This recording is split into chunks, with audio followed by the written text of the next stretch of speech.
Good afternoon and welcome to the big show we call it. It's the big show we do every single day.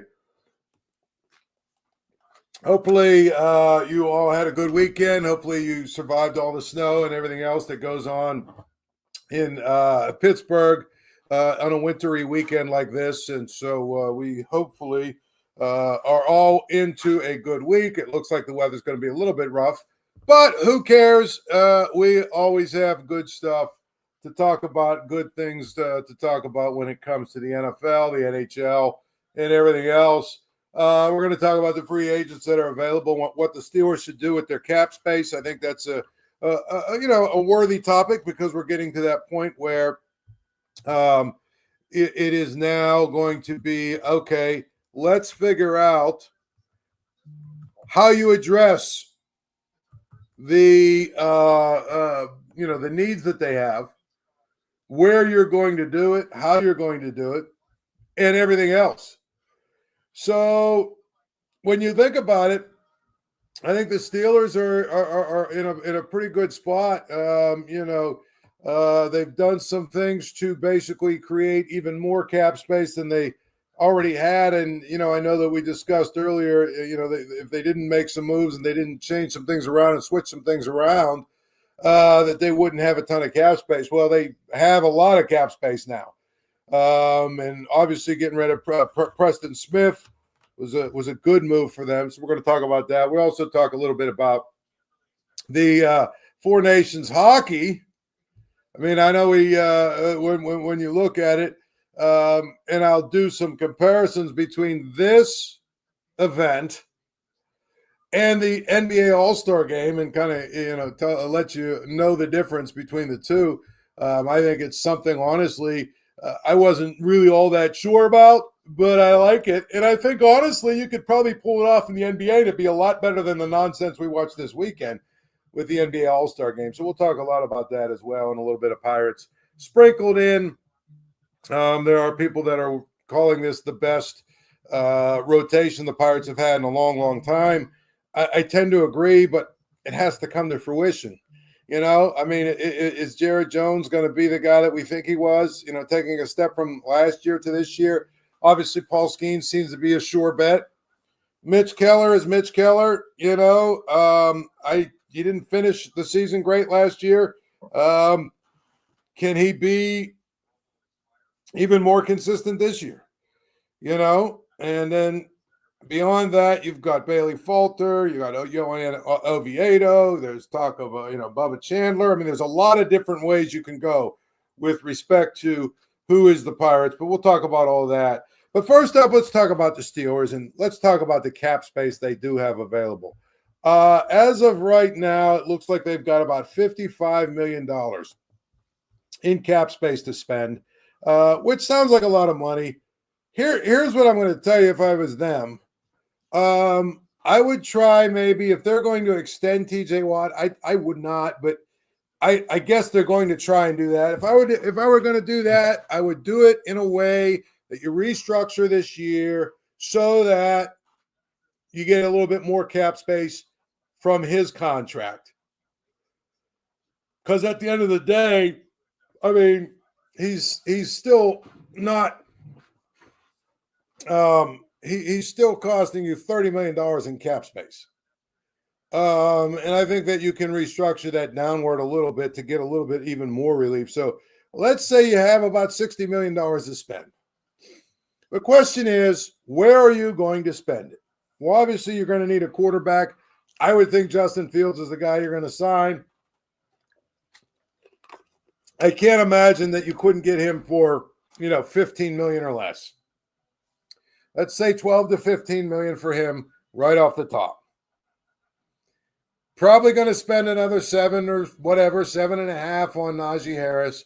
So that's about $20 million right there in two, positions that you need to take care of. But where is the next place to go? Where would you look to spend money? That's the big thing. Where would you want to spend your money? And I think that I've said this many times, But if I were the Steelers, I would look to maybe draft a defensive lineman, draft a receiver, draft a corner.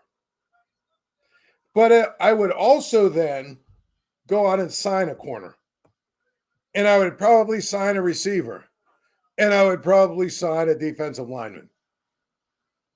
Because beyond quarterback, those are your three biggest needs. And I'm looking at this list of free agents out there. Again, the quarterbacks, here's a list that is quote unquote ranking these free agents by position. You know what's amazing?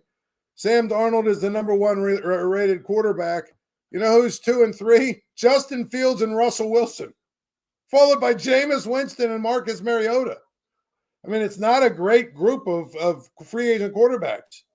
So you've got to sign your guy, Justin Fields. Sign him, and then go get a backup. Running back. You're not going to get much better. And Najee Harris is third on the list. Followed ironically, 2 on this list is James Conner. And I think we can all agree that if they had just kept James Conner, they probably would be in a better place because he's been just as good, if not better, than Najee Harris. But the other part of it is they wouldn't have used the first rounder on Najee Harris. And the other part of it is he actually has stayed healthy the last 3 or 4 years, which he didn't do when he was in Pittsburgh.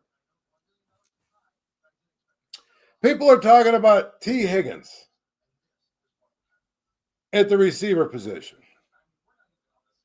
But I'm looking at some guys that might be a little bit cheaper and might be a little bit more available. Chris Godwin is a guy from Tampa that I think, he sometimes gets lost in the shuffle down there, all the guys that they've had down there. But, he's a really good, reliable receiver. And I think when you look at it, it's one of those things where I don't know. I would think that you could probably get him at a price that you would want to get him at. He improves you. He makes you obviously better. I mean, the top receivers right now, average per year, $35 million is what Justin Jefferson makes. 10th or 11th on the list is Devonta Smith from the Eagles. He makes $25 million. That's the price of it. But there are guys that you can get probably for less than that, and you'll be able to get them and make your team better without really overusing your cap space on that position. Because that's the thing about it. I think you have to draft, but you also have to sign a guy. So, if you're telling me that the Steelers come away with, this offseason and they add somebody like Chris Godwin, or, Stephon Diggs is an interesting name because he's coming off a major injury. I don't know what his price would be. Keenan Allen's kind of old. No interest in Deontay Johnson. DeAndre Hopkins is another guy that maybe you take a look at, depending on how much it's going to cost. But if you tell me that you came away, let's say Chris Godwin, from this offseason with Chris Godwin and a third-round receiver who was, really looked at as a guy who's got a lot of upside, that's a good place to start. I think the other thing is at somebody like, I don't know, Calais Campbell, B.J. Hill, one of those guys, Jaron Reed. There's a bunch of guys out there that are free agent linemen. Go get one of those guys. And then if you tell me that you traded up 5, 6, 8 spots to draft an interior defensive lineman, a guy that can be, for 10 or 11 years, the anchor your defensive line, I like it. I do. I'd say then all of a sudden, okay, so your first round pick, you used on a defensive lineman, and you went out and signed one of the better free agents at that position. And then you comes a cornerback. Cornerback is probably the position that I would say I would be willing for them to spend, a good amount of money to go get. Now, if you look at what cornerbacks make, again, it's not exactly going to be an easy thing to do. When you look at cornerbacks, Jalen Ramsey, he makes 25 million a year, basically. You know, the best guys are making 20 million bucks. But you might be able to drop down and get one of these guys that's a good player, that's better than Dante Jackson, who is going to be able to make it so that you can go and you know, now you have Dante Jackson, you can use him in the slot a little bit. You go draft a guy, and the next thing you know, your free agent, the guy that you drafted, you know, by next year, the guy that you drafted overtakes the free agent for that position. But to me, it's about adding starters at those three positions. And it's not about adding depth. It's not about trying to get better by, well, we're going to just add some depth pieces. No, you need to go out and get some starters. You need to go out and get some guys that are going to start and going to be improvements over your best players. I mean, yes, Cam Hayward is, you know, a great, great player. I get all that. But he's getting old. And the drop-off after him is pretty significant. Go find someone that's going to be an upgrade over the guys that are on the line with Cam Hayward. And then go draft a guy. That's what you need to do. To me, it's not overkill to say you're going to sign a guy and draft a guy at corner, sign a guy, draft a guy at receiver, sign a guy, draft a guy at defensive tackle. You got $55 million already, and I guarantee you're going to have a little bit more than that, maybe even up over 60, 65 million by the time it's all said and done in cap space. You're not going to blow the bank on going to get Sam Darnold or trading for Matthew Stafford or one of these things, probably. You're probably going to get Russell Wilson. I'm sorry, not Russell Wilson, Justin Fields. And if you get Justin Fields and it costs you a dime more than $15 million, then I'm not sure what we're even looking at here. But let's say you get Justin Fields for $14 million or $13 or $14 million. A prove-it contract with a bunch of incentives. You're only paying $14 million to your quarterback spot. At that point, you're so far ahead of everybody else. Even though they might have better quarterbacks than you, you should have the flexibility to go out and really be able to sign some other guys. And I think that's one of the things that's probably the most frustrating thing about the Steelers more than anything else in this last year or two. This year, their quarterback position cost them literally about $5 million. Almost nothing, you know? And you look around and see who, you know, what other guys are making and everything else, and you realize the Steelers had a huge advantage from the standpoint of they shouldn't have had, you know, a hard time paying everybody else. You know, their quarterback position cost them $5 or $6 million or whatever it is. Dak Prescott cost 60. Joe Burrow, 55. Jordan Love, 55. Trevor Lawrence, 55. Tua, 53. I mean, you have a significant advantage over all these guys. And the reason you have a significant advantage is because, again, you have a lot more money to spend elsewhere. And I think one of the things that the Steelers need to do is make sure that they don't get caught. Make sure that they don't get caught having to try and spend money to fill holes late in the free agency market.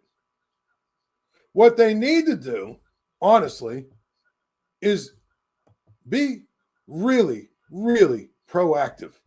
That's what they need to do. Be as proactive as they can possibly be. And if they do that, then they're going to have a shot, really, to get better. Because that's really what it is all about, isn't it? Get better in every way you can go get better. and I think they don't do a good job of that. They wait to the end to try and get the scraps, and then they wonder why, they have so many guys that are sort of misfit parts. That's why. That's just what it is. You basically can't. You basically can't continue to try and say, well, we're going to wait till all the good guys are off the board, and we're going to find our diamonds in the rough because it's going to be, a lot less money under the salary cap. You can't operate that way continually and really believe that you're going to get better. They've made some moves in the last few years. I get it. Patrick Queen comes to mind. But for the most part, what they do is really try and go and find the guys they can find for a bargain basement price. Period. And that's what I would tell you. So, I feel like it's now really time in many, many ways. It's really, really time for them to get this taken care of where they are proactive and they're among the first people going out there to get guys.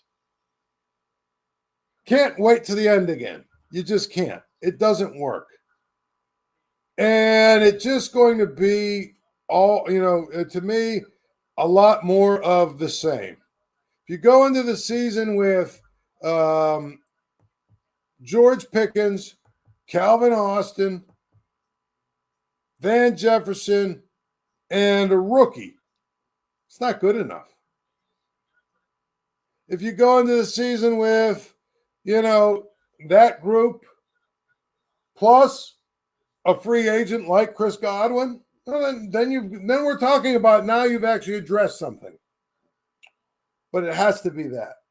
And that's probably my biggest problem with the Steelers is they don't want it to be anything other than that. By the way, the game's always on at Archie's. Get down to Archie's on Carson Street. Archie's, home of 80-cent wings Monday through Thursday, home of the Paul Zeise grilled cheese sandwich. Get down to Archie's, and we will have a good time when you get there. Say, tell Archie I said hello. Now, with respect to the Nations for, or Four Nations or Nations for, whatever the hell it's called, I honestly think that the NBA actually could take a page from the NHL's book in this regard.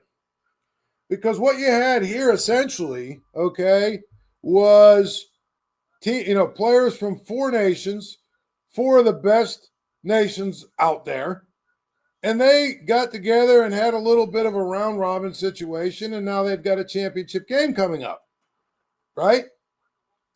And so all of the games that were played, and this is in lieu of an all-star game, all of the games that were played with a lot of pride, played with a lot of, enthusiasm and all that other stuff.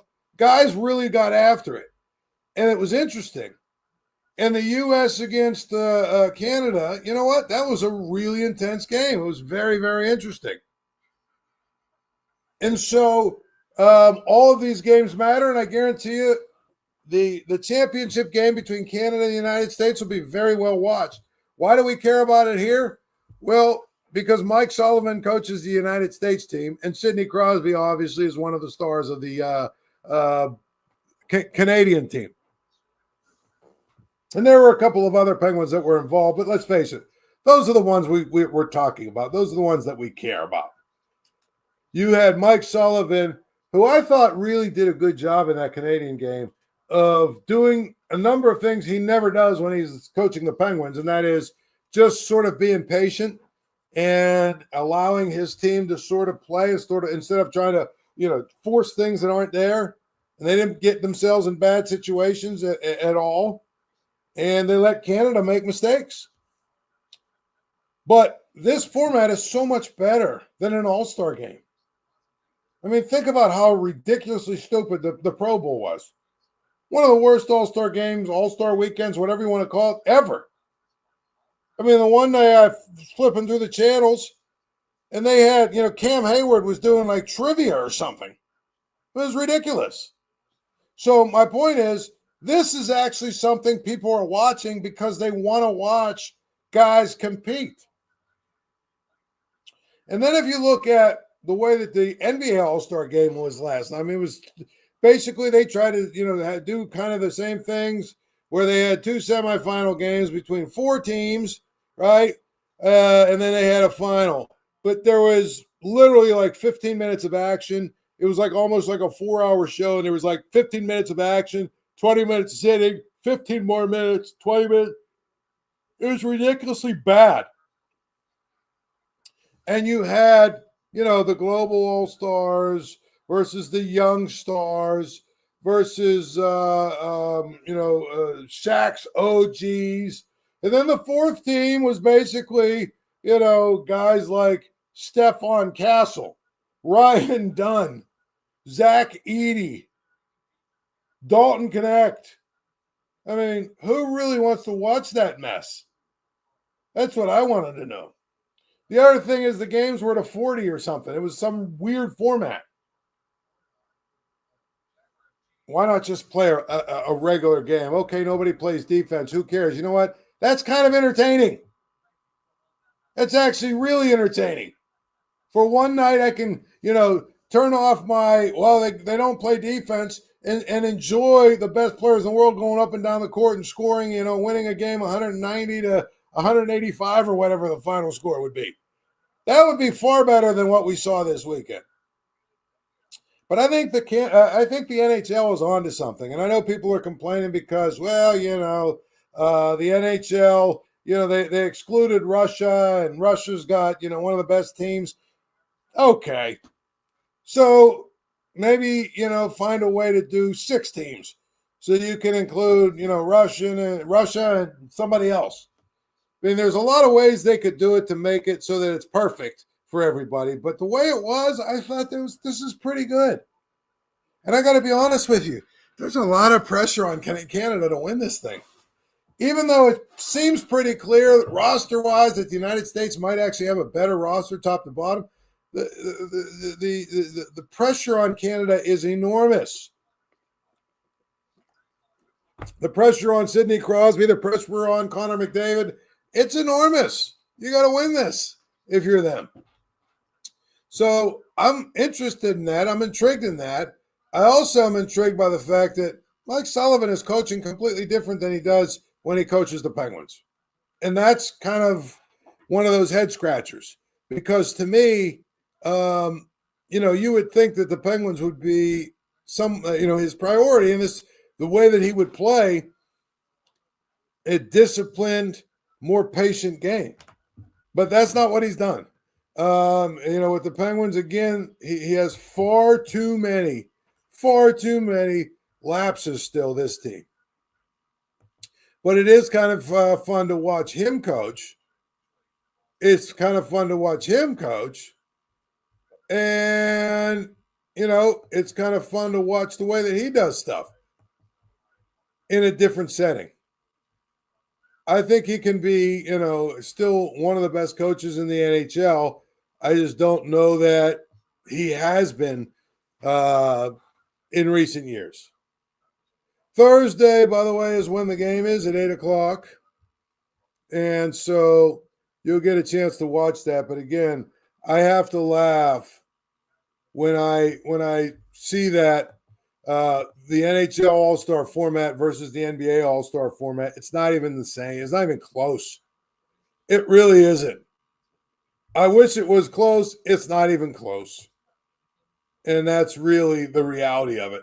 The NBA could actually learn from the NHL on this and get better in that particular area. On to the Pirates. And I think that one of the things that we are, have been trying to do with the Pirates is figure out a way to sort of piece together what they're going to do with their lineup and how they're going to do it. Who's going to play? The latest edition, obviously, and the guy that just sort of, showed up today, Tommy Pham, or maybe yesterday showed up, Tommy Pham. He's hoping to be an answer in the outfield. The Pirates are hoping he can be an be an answer in the outfield as well. But again, he's prototypical Pirates signing, 1-year deal. They sign him sort of off the scrap heap. They don't basically score enough runs to begin with. He's a guy who struggled at the plate last year, and it's just one of those things that it's not really a signing that should get you that excited. He hasn't hit 20 home runs in a season since 2019. And they're talking about, some of the things that he's good at. Again, this team needs runs. They need a few guys that can actually hit the ball out of the park with regularity. They need to be able to score in big innings. That's what they need. And they don't have it. And they don't have enough of it. And I don't know that they added much of it. And I fear a guy like Brian Reynolds, his best days might actually be behind him, at least from the standpoint of being a power hitter. Brian Hayes, has been somebody who has not given them much. I guess Joey Bart is going to be your catcher, but then again, Andy Rodriguez is going to be your catcher. Either way, I don't see either of those guys contributing big home run numbers. Obviously, if O'Neal Cruz stays healthy, I think he'll be able to hit the ball over the fence a lot. But he's one guy. And the rest of the lineup isn't nearly as dangerous as it should be. What's realistic in terms of home runs you're going to get from McCutchen this year? Nick Gonzalez will hit a couple, but he's not going to probably hit more than 15. I would have said maybe you get a few from Spencer Horwitz, but he's starting the season with a bad wrist and probably won't play until like May. I mean, I'm looking at it, I'm just saying I don't see the potential for really much of anything here. I don't see how they're going to improve their ability to score runs with the way that they're going to go about their business and who they're going to go about it with. It doesn't make sense to me that they went out and went so underwhelming, honestly, with what they did in the offseason. They should have really tried to do a little bit more than they did. But you knew they weren't going to. But what's amazing is they really have not gone out and added runs, which is what they needed to do. They needed to add runs to this lineup, add home runs to this lineup, and hope that you basically are able to score more, even though the model is still, well, we've got a great pitching staff, and we're going to do everything in our power to make that pitching staff one of the best in the league, and we're going to do everything in our power to make our defense better so that we, don't give up a lot of runs. That's great, but it's hard to win that way over the long course of 162 games because you're going to spring a leak, period. And that's what happens. And that's what has happened to the Pirates in the last few years. They just can't score enough runs. And they won't unless they continue to go out and find guys that actually can help them and guys that hit the ball out of the ballpark with a little bit of regularity. Period. That's what I would tell you from the standpoint of the Pirates this year. What's underwhelming about what they did this offseason is that they didn't add runs. They really didn't add runs, home runs, extra base hits. They didn't, all those things that generate runs, they didn't do. And I think they're going to end up paying the price for it in the course of the season. They're going to have lulls where they can't, hit because they've got too many bad hitters in their lineups, and so they can't score runs. There's a number of things that they're going to, that they're probably going to do that are probably not going to lead to them winning. So I feel like that's really what's disappointing about this offseason. You've got Andrew Destin and Noah Hiles all week. They're in Florida. They'll be doing social media, and they'll be doing podcasts and all that stuff from down there, so they'll be able to give it to you as raw as it comes, as they were right there at the field. Until then, tomorrow we'll talk a little bit more about the NFL and a number of other subjects. We'll do that. Until then, enjoy your day. Thank you for tuning in to another episode of the North Shore Drive podcast from the Pittsburgh. Thank you for checking out this content from Post-Gazette Sports. If you watch this video on YouTube, please like the video and subscribe to our channel. For all of the sports coverage the Post-Gazette has to offer, visit post-gazette.com.